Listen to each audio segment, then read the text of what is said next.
WhiskyJason here, whiskey from the viewpoint of an American over here in Germany, often tasting rare and exotic whiskeys. Now I have something from the Powerscourt Distillery. It's called Fercullen, blended Irish whiskey, the Estate series, issue number 2 of 3, and this is the Italian Gardens.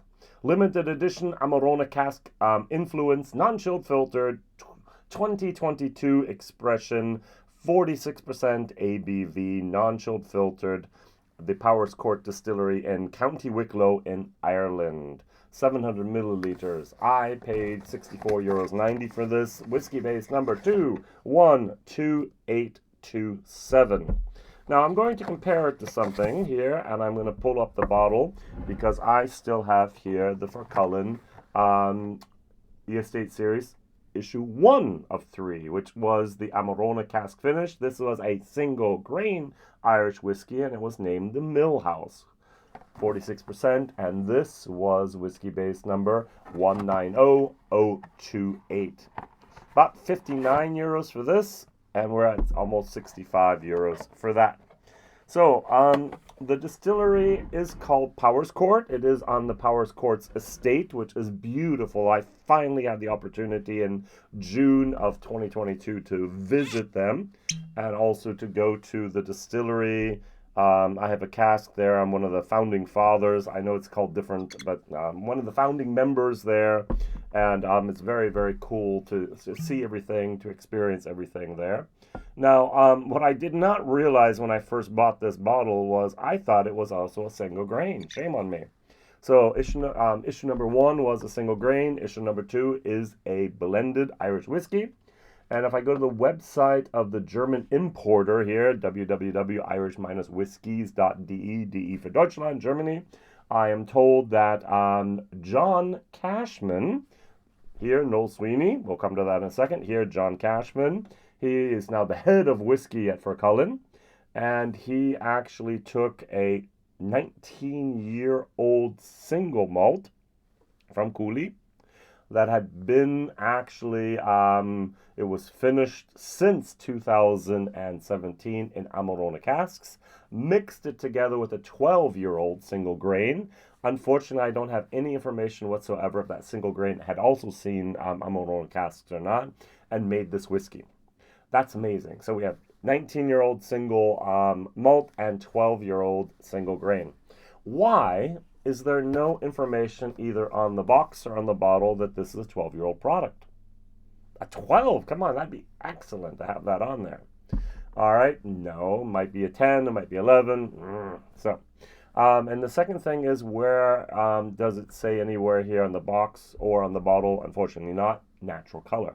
I love it that you have here non-chilled filtered. And if you look at the whiskeys here, you'll see if someone added some type of artificial coloring, they did a very poor job, because this is a very light whiskey. You do have a hue of the red from the Amarone in there. Put it on the bottle. Put it on the box. We, as whiskey enthusiasts, we're the people buying your bottles. We want that information. Otherwise, we have to go, oh, it doesn't say natural color. And I have a whole group of people at the moment say, I won't buy it. And that would be a shame, yeah, because you're making great whiskey, you're actually doing everything right. Just tell it to us. There's so much information on the box at the bottom and so on that's not relevant for the connoisseur.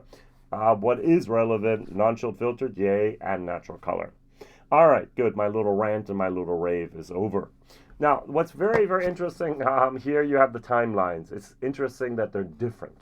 There are, of course, similarities. Both of them say in 1808, yeah, we had the first, what was it said here? The first recorded mention of Fercullen. Yeah, Fercullen, the strong men in the Wicklow Mountains.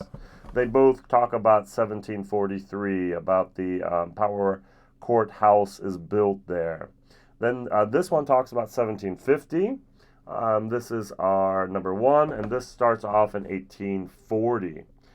This one talks about 1906, about here, about the water turbine being commissioned there, and here it talks about 1961, about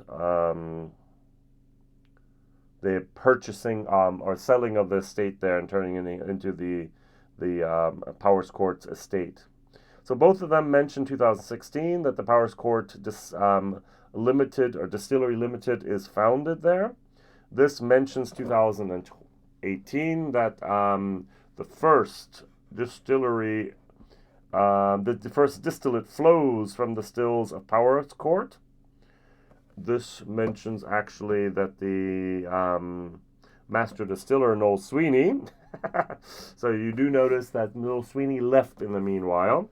And here we have the 2021 and the 2022 is also added here. All right, so here we talk all the time about Noel Sweeney, Noel Sweeney, Noel Sweeney, and here nothing is mentioned.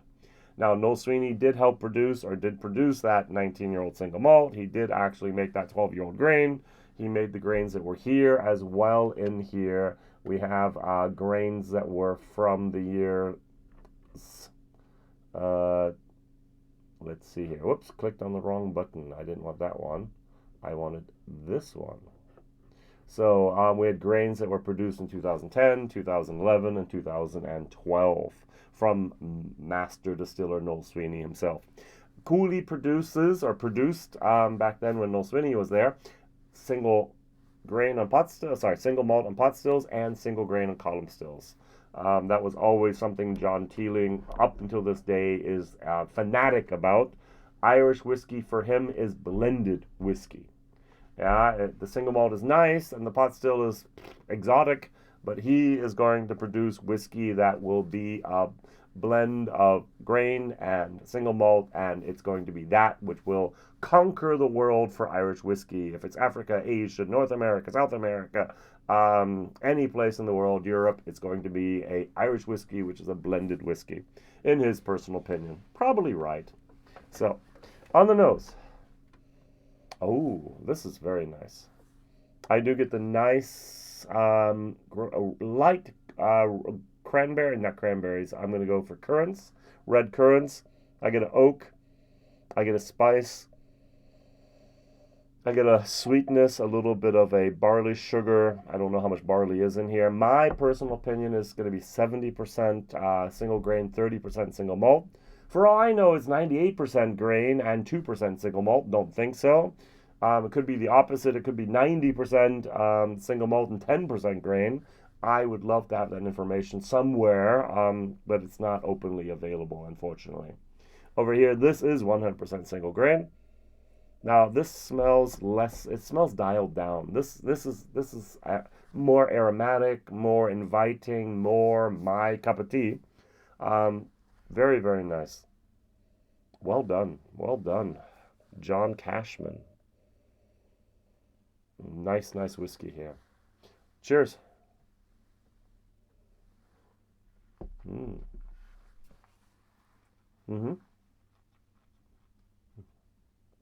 What I really like about this whiskey goes up and then goes up again. There is a little bit, that 46% is there. The non-chilled filtered, it has a great mouthfeel. And the wood, the spiciness of the wood is there.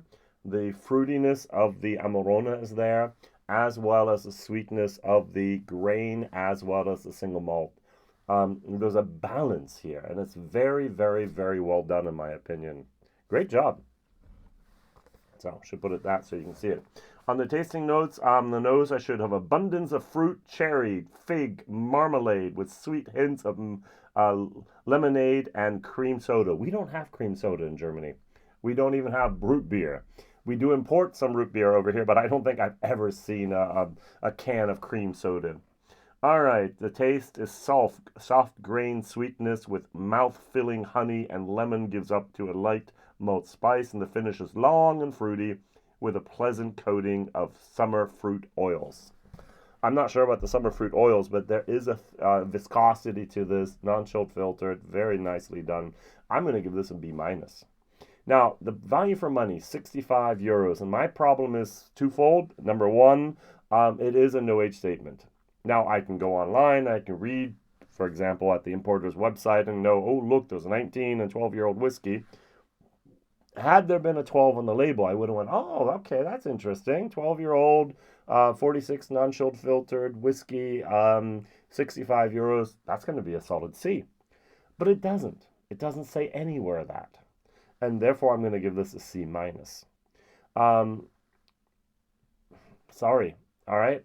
Is this the best value for money? No. Is it a nice, very nice whiskey? A C, a B minus? Yeah. On a good day, I'd go, okay, it's a C for value for money.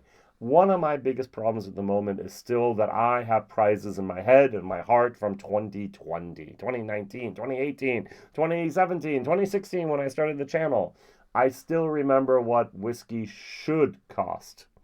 And sometimes I forget what whiskey today really costs. And so they're probably right in line where they should be. And even a C minus is where you go, hey, A, why haven't you bought it? B, buy it. C, you can buy it if you want to. Yes, definitely.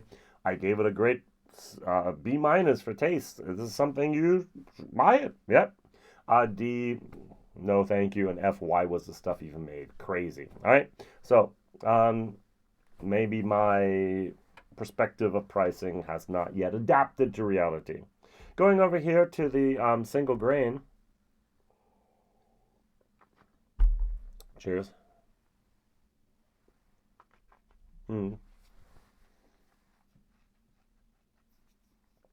I recently had a round table. We do a round table once a month here in Germany with a lot of people from the whiskey community. Um, One of my best viewed videos on my channel in German. And we started talking about grain whiskeys. So we allow question and answers towards the end of the show, and the people in the chat can ask things. And people were saying like, oh, okay, yeah, grain from Scotland, 30 plus years, then it's good. Grain from Ireland, 7+ years, it's good. And it's so interesting the different ways of how Scotland makes grains and how Ireland makes grain. This is a good whiskey. It's a C whiskey. This was the B minus. This is a C. It is grain. And I'm absolutely happy with this grain. The Amarone is there. A little bit of a bitterness of the old casks are there as well. I don't think they use the best casks here for the grains, but that's okay. Prefer this, like this. All right, so I hope they started off issue number 1. That was, of course, the Millhouse. That was then single grain.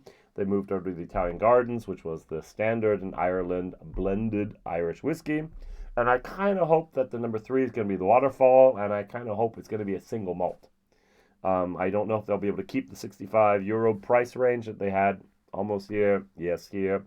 Let's go up to 70 for that one. I would love to see an age statement on that as well. Well, who knows? Good things happening in Ireland, I must admit. So my question of the day is, what have you tried from the Fercullen that you really like and you enjoy and can recommend? Over in Germany at the moment, we have an 8-year-old Fercullen available. We have a 10-year-old. We have a 14-year-old. We have an 18-year-old. We even have a 21-year-old. So they're still just drawing from those stocks that Noel Sweeney brought with him and distilled himself. And I'm really looking forward to having the first Powerscourt / Fercullen whiskey myself. The Fercullen's Falls Irish whiskey has some of their own stock in there, but can't wait to have 100% their own stock. That's going to be so good, I think. Thank you very much for watching, liking, subscribing, and telling others. Whiskey Jason here. Bye-bye.